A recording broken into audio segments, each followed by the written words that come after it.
Honda venderá solo coches eléctricos y de pila de combustible a partir de 2040. El fabricante japonés se une ya a una larga lista de fabricantes que renuncian al motor de combustión y deja bien claro que el hidrógeno será una alternativa para la movilidad sostenible. Hoy hablaremos de los vehículos ligeros impulsados por hidrógeno. Yo soy Bryce Armiño. Y yo soy Javier Pollos. Bienvenidos al podcast del hidrógeno. El podcast del hidrógeno en español para España y Latinoamérica. ¡Empezamos!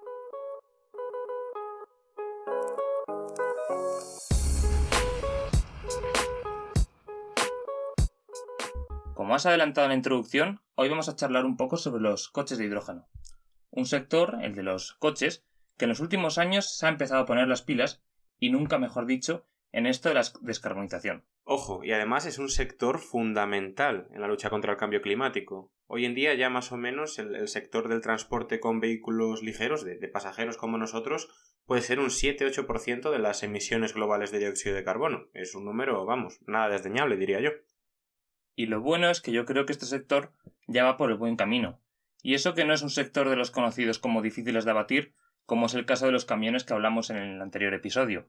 Aunque en este caso sí que es verdad que no parece que estos vehículos de hidrógeno vayan a ser los principales agentes encargados de descarbonizar este sector, ya que este protagonismo seguramente se lo dejemos a las baterías. Dicho esto, a ver, yo siempre insisto en que no es un tema de rivalidad batería contra hidrógeno, ¿no?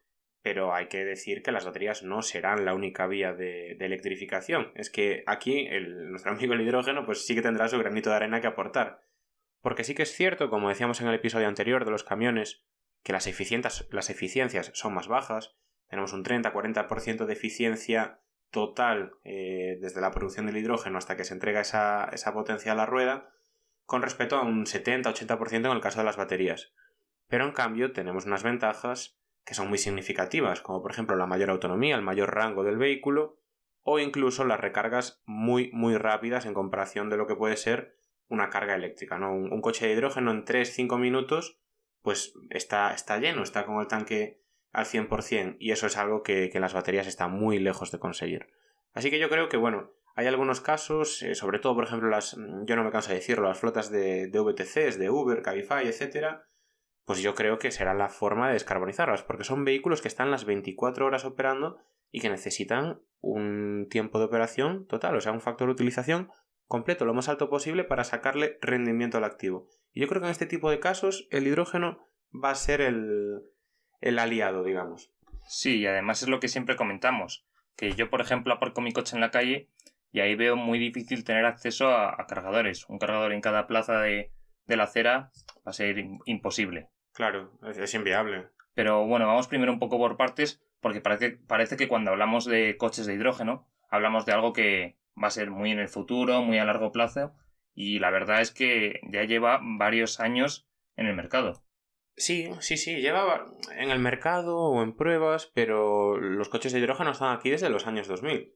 Sobre todo, pues empresas del este asiático, Hyundai, Toyota, Nissan, bueno, la americana Ford, que han sacado sus modelos con esas olas de interés que comentábamos en episodios anteriores, ¿no? Parecía que el hidrógeno sí que podía ser un combustible de aquella, pero bueno, los altos costes, sobre todo las energías renovables, hicieron que fuera algo que tuviera que esperar. Pero vamos, que hay modelos que vienen desde hace 20 años. O sea, yo creo que el Toyota Mirai es el coche que lleva desarrollándose más tiempo. Justo, además del Toyota Mirai que comentas, también destacan el Nexo de Hyundai o el Honda Clarity. Pero es destacable, ¿no? Que sean las que han seguido con todo esto, porque otras empresas han dejado sus proyectos. Pero fíjate, 2 japoneses y un surcoreano. Todos de la zona de, bueno, Japón y Corea del Sur, ¿no? Del este asiático. Parece que allí nunca dejaron de creer. Pero oye, que la fiebre de hidrógeno es real, y si una marca de coches como Toyota saca un modelo, pues las demás van a hacer lo mismo. Y otros modelos, otras marcas como BMW ya han anunciado que van a vender coches de hidrógeno en 2022. Y otras marcas como Mercedes ya han sacado algún modelo que llaman modelo conceptual.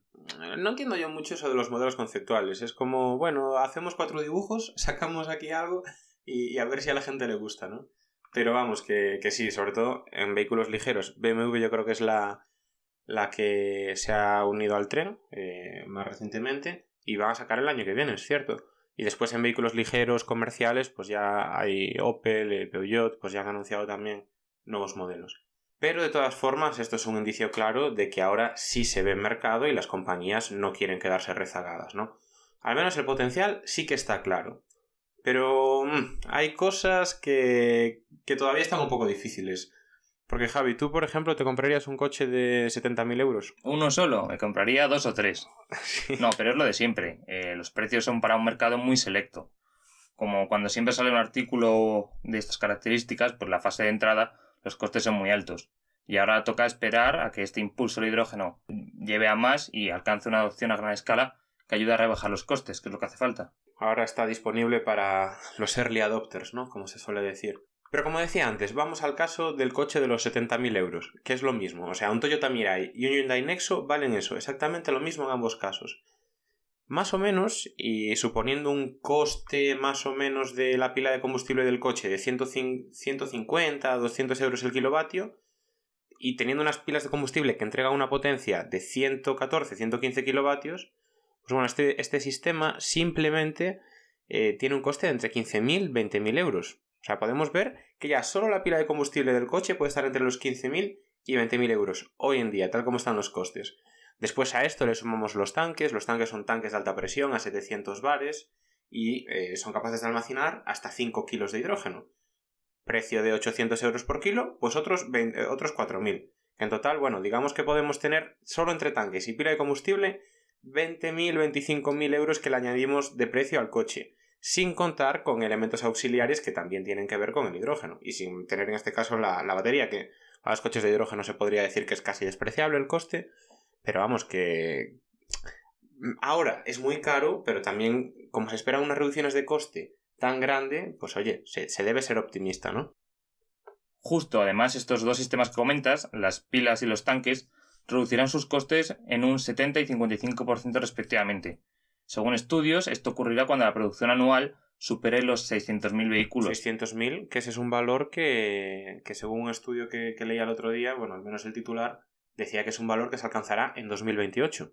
Con lo cual, esos 20.000, 25.000 euros podrán estar en torno a los 10.000 en 2028, lo cual ya es una rebaja significativa, ¿no? de los costes de los vehículos. 2028, que es un año que para nada es tan lejano. Nada. Y esto se consigue con automatización y producción a gran escala, que ayudará sobre todo a diluir estos costes fijos y de labor humana.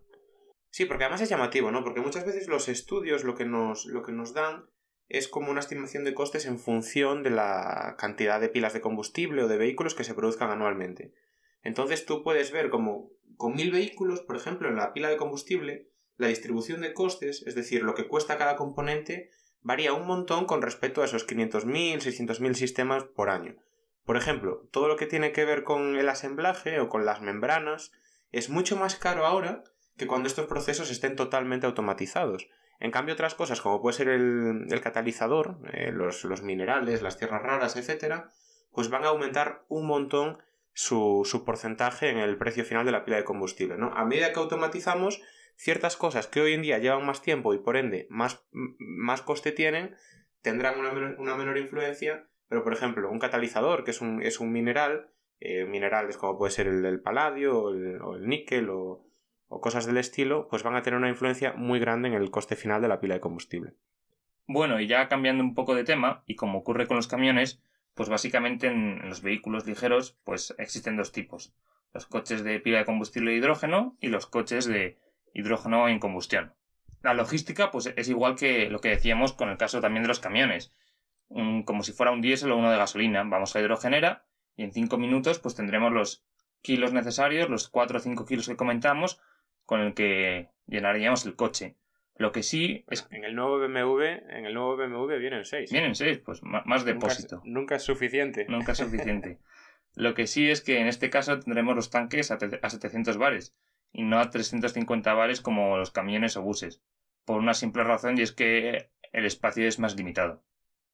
Tal cual. Bueno, y ahora sin demorarnos mucho más y para dar paso ya al experto invitado para este episodio, que es quien más cosas interesantes nos tiene que contar, damos la bienvenida a Javier Arboleda, responsable técnico en Hyundai España, empresa referente en los vehículos de hidrógeno, como decíamos, ponente en la Universidad Politécnica de Madrid y colaborador en la difusión de las ventajas del hidrógeno como vector energético en el sector de la automoción.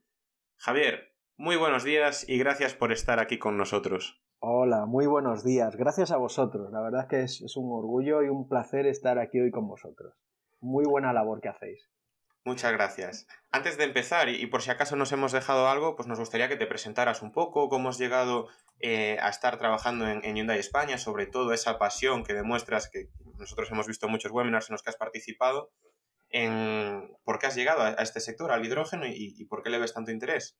Bueno, pues verás, yo soy un fanático del automóvil de toda la vida. O sea, yo no he hecho otra cosa. Desde la más tierna infancia sabía que me quería dedicar al automóvil. Me encanta, me apasiona. Y bueno, pues estudié ingeniería técnica mecánica y empecé a trabajar en el sector y tuve la suerte de caer en Hyundai en el año 97. Y mira qué casualidad que a los pocos meses me invitaron a visitar el centro de I+D.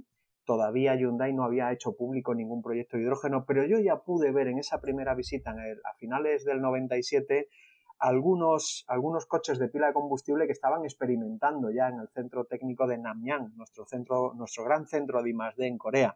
Y mira qué casualidad que a mí el hidrógeno me interesaba desde mi época de estudiante, desde los años 80, interesaba mucho. Total, que ya me di cuenta desde los primeros días en Hyundai que había caído en el sitio oportuno.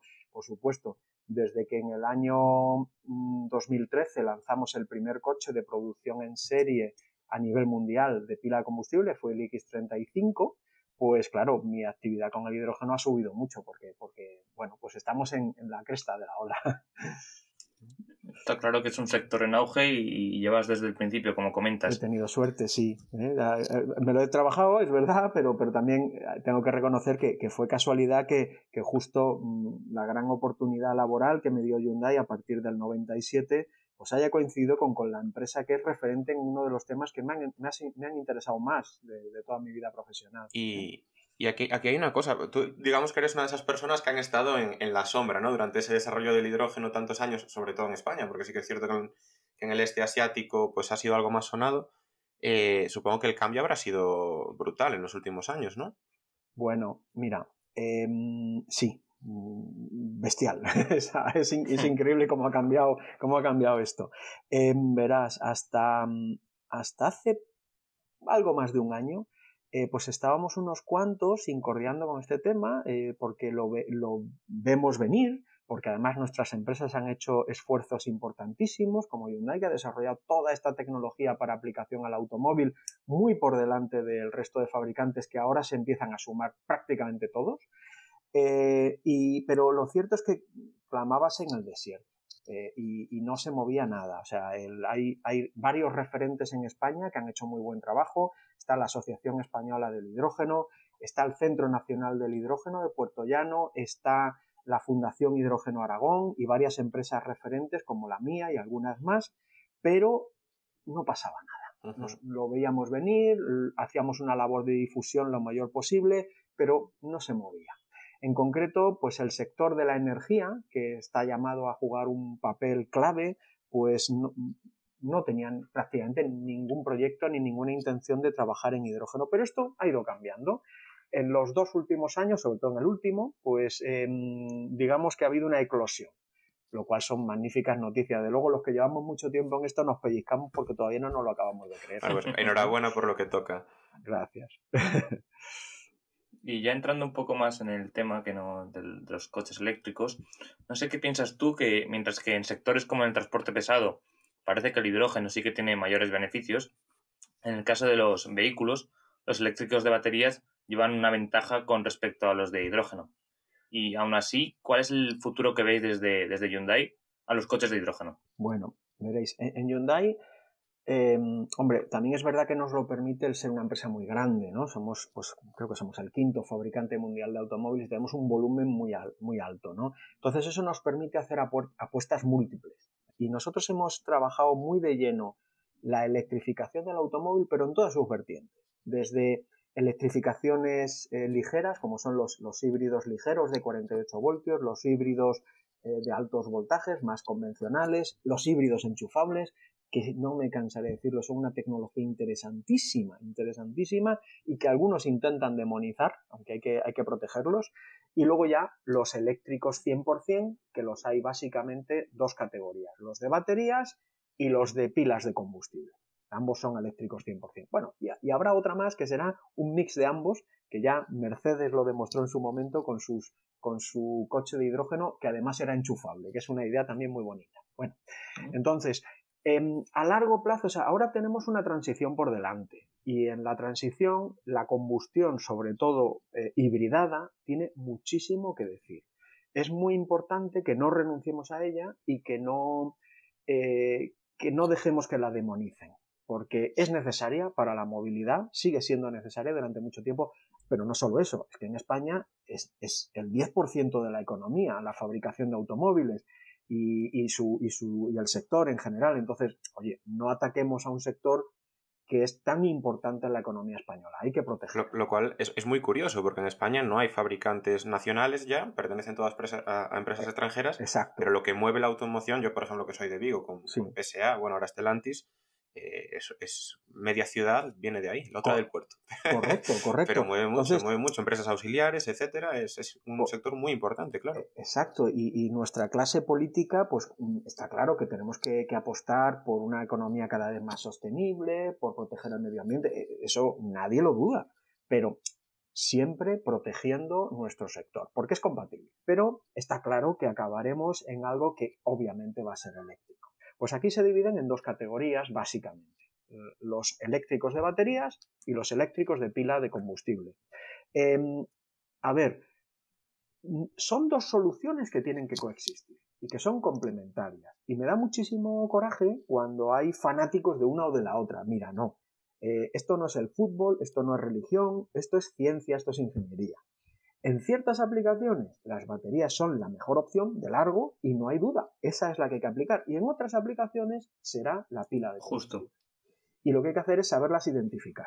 Y efectivamente, como muy bien habéis dicho, para transporte pesado y para trenes, por ejemplo, el hidrógeno es mejor opción. ¿Vale? Para un camión que tiene una carga útil enorme y que hace recorridos larguísimos, la batería simplemente es inviable. ¿Vale? Por tanto, ahí el hidrógeno es la mejor opción. Ahora, también es verdad, hay que reconocerlo, que la pila de combustible a nivel energético no es tan eficiente como la batería, eso es verdad. Pero claro, es que en ingeniería siempre tienes que tomar decisiones y no todo será lo mejor, pero será el mejor balance. Exacto. Para un vehículo fundamentalmente urbano que tiene dónde cargar, pues vamos, con toda certeza la batería es la mejor opción. Ahora, luego están los intermedios, pues están las furgonetas de transporte, por ejemplo, las que hacen reparto de última milla y demás, pues depende, pues en unos casos será mejor la pila, en otros casos la batería. Yo siempre digo además que, fijaos, no hay vehículo más confinado que las carretillas de almacén. Bueno, pues las carretillas de almacén que siempre eran eléctricas, ahora ya se están pasando al hidrógeno por los tiempos de carga. Porque son imbatibles. Sí. Es algo que estamos viendo nosotros mucho, sobre todo pues empresas que tienen 3 turnos, que trabajan 24 horas al día. El tema de tener una carretilla cargando 8 horas o tener incluso que tener una sala dedicada a la carga de baterías es un problema. Pero voy a irme a un punto que comentabas antes, que además ya te he visto mencionarlo en alguna otra ocasión, que es los puntos de carga. Los puntos de carga, ¿no? Sí que es cierto que si, bueno, tenemos un lugar en el que podamos tener un coche eléctrico cargando, es fenomenal y seguramente sea la mejor opción. Pero hay un dato que es muy significativo y, por ejemplo, lo voy a referenciar a España, que es que casi el 80% de los coches duermen en la calle. Sí, el 73%, 73. para ser exacto. Perfecto, eso vamos, lo barajáis mucho mejor. Es un dato que le he robado a la Universidad Nebrija, con la que también colaboro y somos muy buenos amigos. Pues muchas gracias por el dato de la universidad desde aquí. Entonces, eso es algo que también vemos que, bueno, o bien se despliega una infraestructura de forma masiva, o bien, pues puede ser que los coches de hidrógeno ahí, ya sea como un extensor de rango, ya sea como un puro coche de hidrógeno, pues Exacto. Pueden tener una entrada, ¿no? Y vosotros más o menos en qué horizonte temporal podéis estar trabajando, podéis considerar que podría empezar a haber coches adquiridos por particulares en España, Sudamérica. Mira, te lo voy a dividir si quieres la respuesta en dos, ¿vale? Luego te hablo del horizonte temporal, pero matizamos un poquito eso que habéis introducido tan interesante de los cargadores y la carga doméstica y demás. Es que es un punto muy importante. Mira, vamos a ver. Si tú tienes la suerte, como tengo yo, por ejemplo, que tengo 2 plazas de garaje en propiedad aquí en Madrid, bueno, pues lo tengo muy fácil para tener un vehículo eléctrico, porque el vehículo eléctrico de baterías, lo ideal es la carga lenta nocturna. Es muy sana para el coche, es muy sana para el sistema eléctrico nacional porque te aplana la curva de consumo. Todos son ventajas, ¿vale? Entonces, si además no tengo mucho uso intensivo en carretera, pues es ideal, porque yo tengo mis coches cargando todos los días con carga lenta nocturna y el día que necesito viajar, que no son tantos en mi caso, pues tiro de cargadores rápidos y hago una paradita para un café y continúo viaje. Perfecto, es una solución ideal. Ahora, eso solo lo disfrutamos el 27% de los españoles. El otro 73% aparca en la calle. Y cuando aparcas en la calle es francamente complicado tener un coche de batería. Entonces eso es un hecho diferencial de España, porque en otros países la mayoría de la gente vive en casitas y en una casa es mucho más fácil cargar tu coche eléctrico. Entonces eso hay que tenerlo en cuenta. Y también es una cosa que a mí me gusta dejar clara. Si tú aparcas en la calle, que tu coche eléctrico viva siempre de cargas súper rápidas no es, mira, es caro, no es lo más sano para el coche, y además el sistema eléctrico nacional lo estresaríamos con unas cargas puntuales muy potentes. Yo no veo esa la solución, ¿vale? Eso es lo que quería matizar. Y ahora, en cuanto a horizonte temporal, pues vamos a ver. Es que primero, hablando de España, ¿vale? Porque otros países tienen otras condiciones. En España, la red de carga pública todavía de coches eléctricos de baterías, ¿vale? Todavía necesita ciertos recorridos, se está haciendo un esfuerzo enorme. Las energéticas se lo están tomando muy en serio, pero bueno, tienen que superar un montón de trabas, porque la administración, bueno, esto se queja mucho, las grandes eléctricas siempre les oigo quejarse de lo que les cuesta encontrar sitios, bueno, encontrar el sitio es casi lo de menos, pero luego superar todas las trabas administrativas para que ese punto de carga funcione es francamente complicado, ¿vale? Y están trabajando, pero es que partimos de un nivel muy bajo, muy bajo. Si no recuerdo mal, nuestra patronal, ANFAC, habla de más de 100.000 puntos de carga eléctrica para que el sistema sea llevadero, ¿no? Bueno, pues estamos muy por debajo, estamos en 8.000 o por ahí, va mejorando, pero queda mucho recorrido. Y ahora, en cuanto al hidrógeno, pues veréis, el plan del gobierno habla de entre 100 y 150 hidrogeneras para el 30. Bueno, no quiero hacer spoiler porque esto lo tienen que decir los que lo están haciendo, pero sí que os puedo decir que para el 25 o el 26 seguro que están ya todas esas, porque están corriendo muchísimo, ¿vale? Les dejo a ellos que expliquen sus planes, no me quiero meter en su terreno, ¿no? No les quiero hacer esperar, porque lo sé de buena tinta porque somos uña y carne. Evidentemente, todos los que estamos en el hidrógeno trabajamos codo con codo, ¿no? Nos ayudamos mucho. Es un mundo pequeño todavía. Muy pequeño y nos conocemos todos, ¿no? Entonces, bueno, pues están haciendo un esfuerzo y yo creo que eso, para el 25, para el 26, va a haber ya una red de hidrogenera que me dice, bueno, Javi, pero 150 tampoco son tantas. Bueno, pues es verdad. Ahora, para transporte pesado, por ejemplo, son suficientes. Si están bien puestas y se está haciendo un esfuerzo de coordinación entre ellos, tampoco quiero hablar de cosas que conozco pero que todavía no son públicas del todo, pues ellos se están poniendo de acuerdo para ver dónde las ponen para que cubramos bien las principales rutas. Para esos pues corredores, Madrid, ¿no? Los corredores logísticos. Y ciudades. Entonces, una ciudad como Madrid pues tendrá que tener unas cuantas, ¿vale? Pero coño, que de aquí a Valencia, que de aquí a Sevilla, de aquí a Barcelona, esas rutas estén bien cubiertas. Entonces, eso hará que sea relativamente fácil, una vez que los camiones estén disponibles, que el transporte por carretera se pueda empezar a hidrogenar, como decimos así, un poquito de guasa, ¿no? A hidrogenarlo, como la margarina, ¿no? Que son grasas hidrogenadas, ¿no? Pero claro, teniendo en cuenta que los coches y camiones que cargan hidrógeno lo hacen a tal velocidad, y además al 100%, pues por ejemplo, eso va a simplificar mucho para nosotros la venta de coches como nuestro Nexo, que le tenemos a la venta y hay varias unidades matriculadas en España, ¿vale? Con 150 hidrogeneras no son muchas, pero hombre, estando en todas las capitales, estando en las principales rutas y con un tiempo de carga de 5 minutos al 100%, el coche va a ser perfectamente utilizable. Entonces, yo creo que para camiones empezaremos a ver camiones en la carretera dentro de un par de años, así, un año o dos, los primeros, hay muy poca oferta todavía, pero en 4 o 5 años habrá ya una oferta más potente, porque de momento está Hyundai sola, ¿no? Es el único fabricante de camiones que ha vendido camiones de hidrógeno en Europa. Vendrán más, pero solo está Hyundai y todavía no ha vendido ninguno en España. Sí, en el anterior episodio nos comentaba Jaime Sánchez de Iveco justamente lo mismo, que a partir de 2025 pues ya se empezarían a ver las unidades comerciales, ¿no? Y que Iveco es una de las empresas que yo se lo agradezco y se lo alabo, que más claro está apostando por el hidrógeno junto con nosotros. Pues fenomenal, sí. Fenomenal así. Pues entonces yo creo, pues no sé si he conseguido contestar la pregunta. Yo creo que para una familia que quiera un coche de hidrógeno, pues probablemente estemos hablando de eso para el 25 o el 26 ya lo puedas tener. Y para las empresas transportistas que tienen mucho interés en bajar su huella de carbono, pero no os imagináis cuánto, pues podrán empezar a tener las primeras unidades probablemente en un añito o 2, es lo más probable. Y ya podrá empezar a ser más popular a partir del 26. Desde luego. Además, a partir de 2026 la carga pesada pues ya será incluso muy competitiva en temas de costes. Pero claro. Otra cosa que también quería yo sacar es el tema, bueno, de los vehículos particulares, que es justamente donde tenemos más interés hoy. El precio al que puede ser competitivo el hidrógeno, porque sí que, bueno, manejamos en carga pesada 4,5 € de dispensado, que ya es bastante, pero en vehículos particulares, digamos, para hacer una comparación en temas de coste del activo, habría que bajar bastante. ¿Tenéis más o menos alguna estimación de...?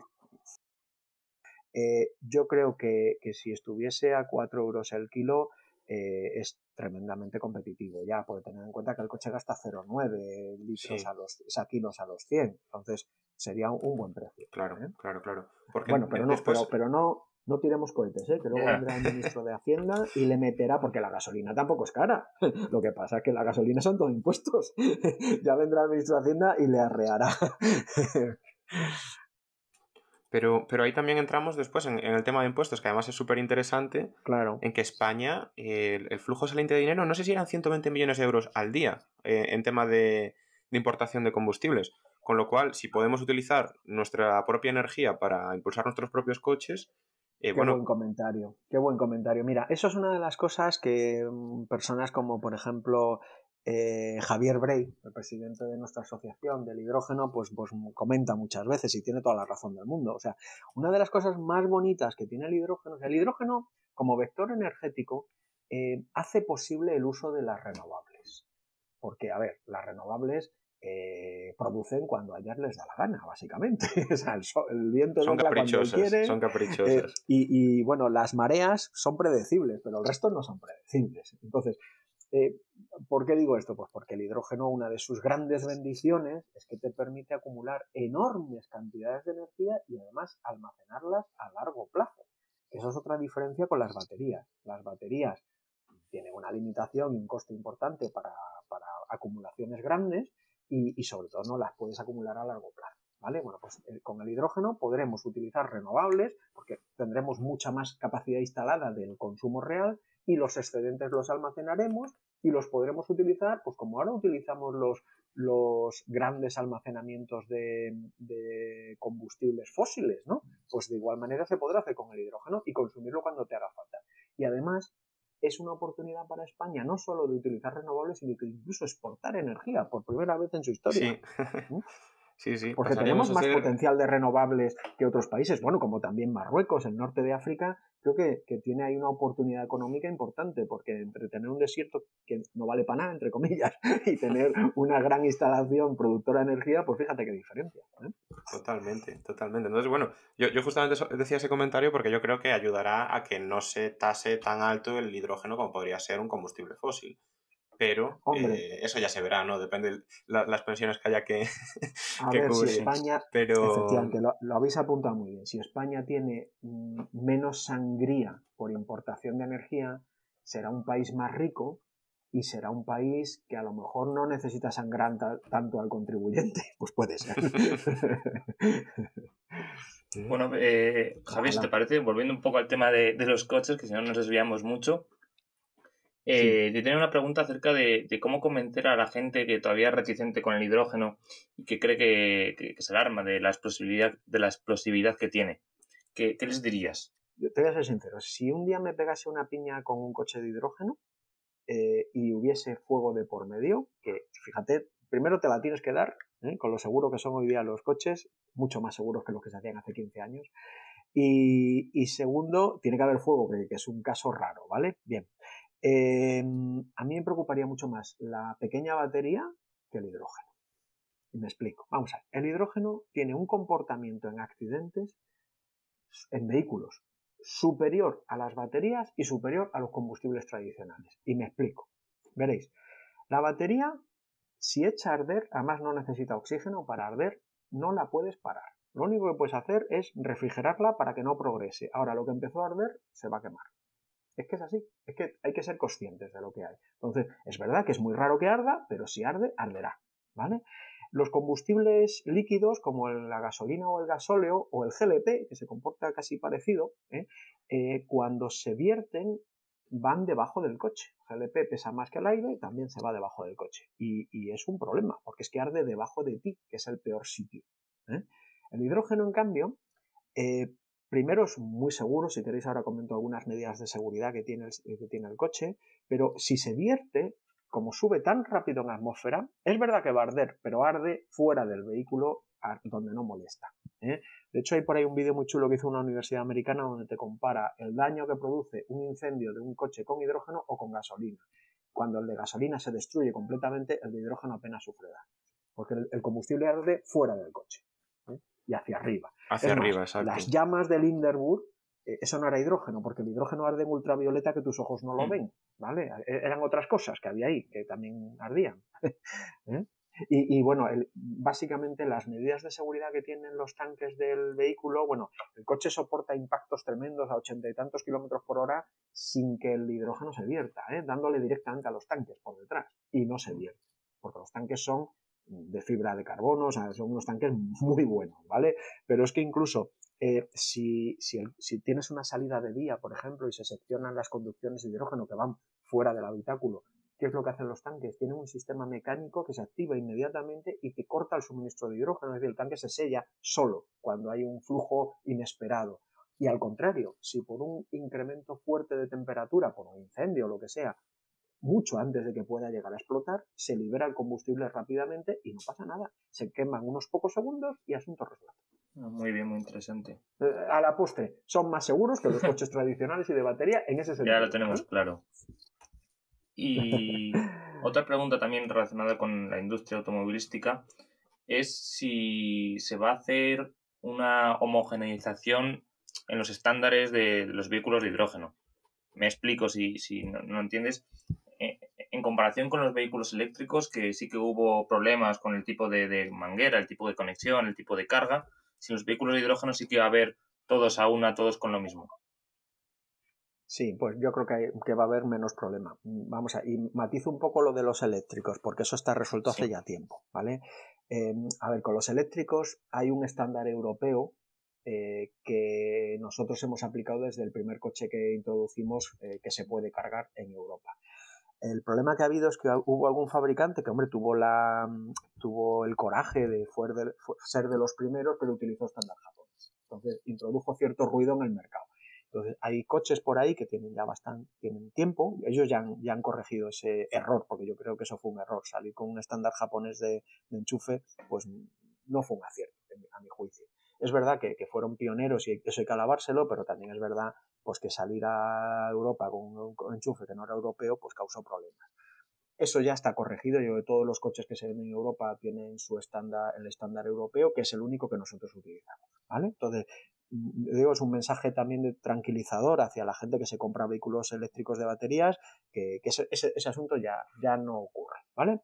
Y de cara a los de hidrógeno, pues hasta donde yo sé, los boquereles son estándar y básicamente hay dos estándares, 350 bares que utilizan habitualmente los vehículos industriales y 700 bares que utilizamos en turismos.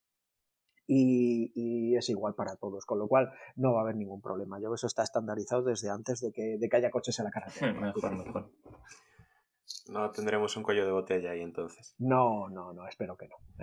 Y yo quería hacer ahora una pregunta que quizás tenga un poco más que ver con el desarrollo de negocio, cada vez que vemos pues, al coche, al coche de particulares, o ya no de particulares, incluso de empresas, yo empiezo a ver dos modelos de negocio que están despegando y que son muy interesantes. Por una parte es en el sector de los taxis, que está cambiando del típico taxista Manolo que tiene su coche, que lo aparca por las noches y que lo conduce 8 horas al día, a un modelo más Uber, Cabify, pues que hay un mismo coche, un mismo activo, poseído por una empresa y que 3 conductores lo están utilizando con un factor de utilización altísimo, prácticamente las 24 horas.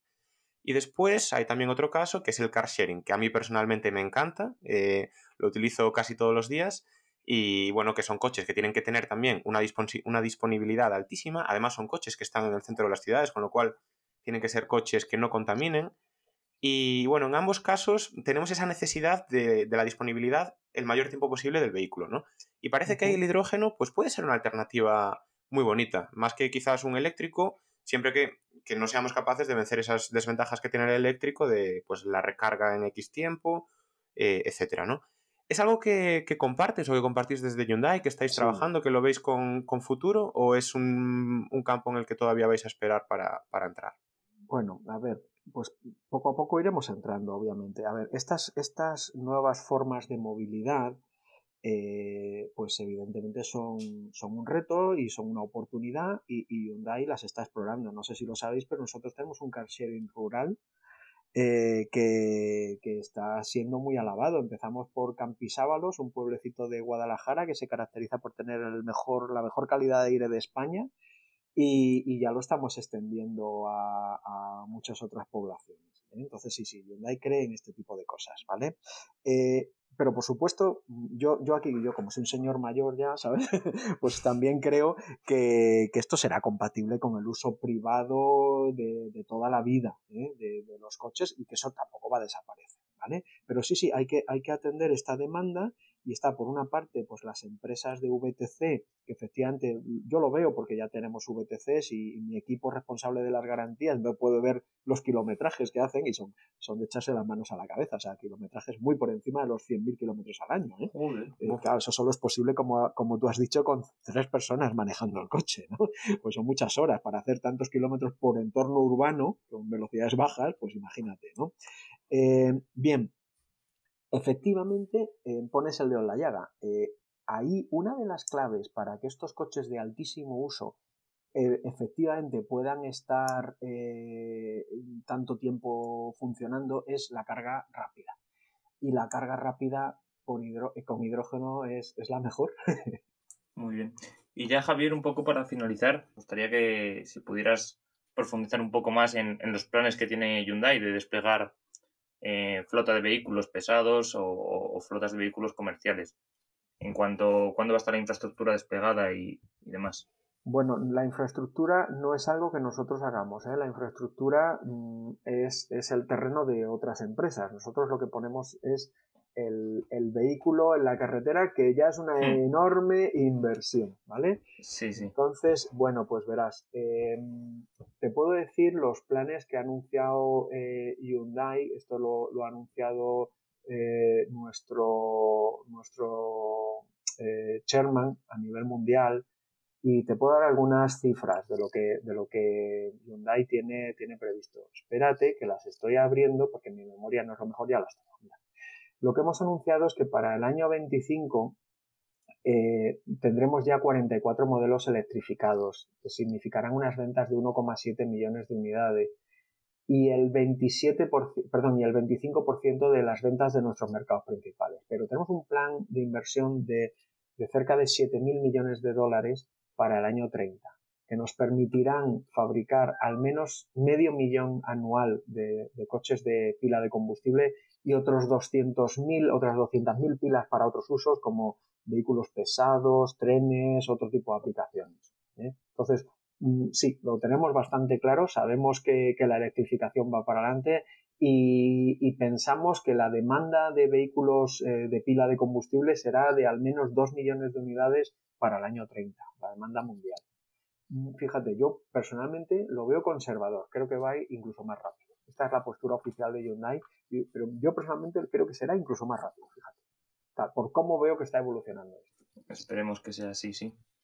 Pues Javier, ha sido un auténtico placer tenerte aquí con nosotros.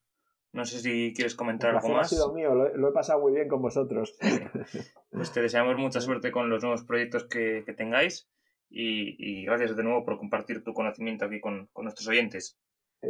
Esto es apasionante, el automóvil va a cambiar tanto, está cambiando tanto y bueno, pues tenemos la suerte de vivirlo. Es una cosa muy bonita. Muchas gracias a vosotros. A ti, Javier, un abrazo. Un abrazo, gracias. Bueno, pues hasta aquí ha llegado el episodio de hoy, en el que hemos podido contar con la presencia de Javier Arboleda, el cual nos ha podido enseñar datos muy interesantes del sector, hemos aprendido un montón y esperamos que os haya gustado tanto como a nosotros. Esperemos que nos acompañéis durante los próximos podcasts, ya que es mucho lo que tenemos y queremos contar.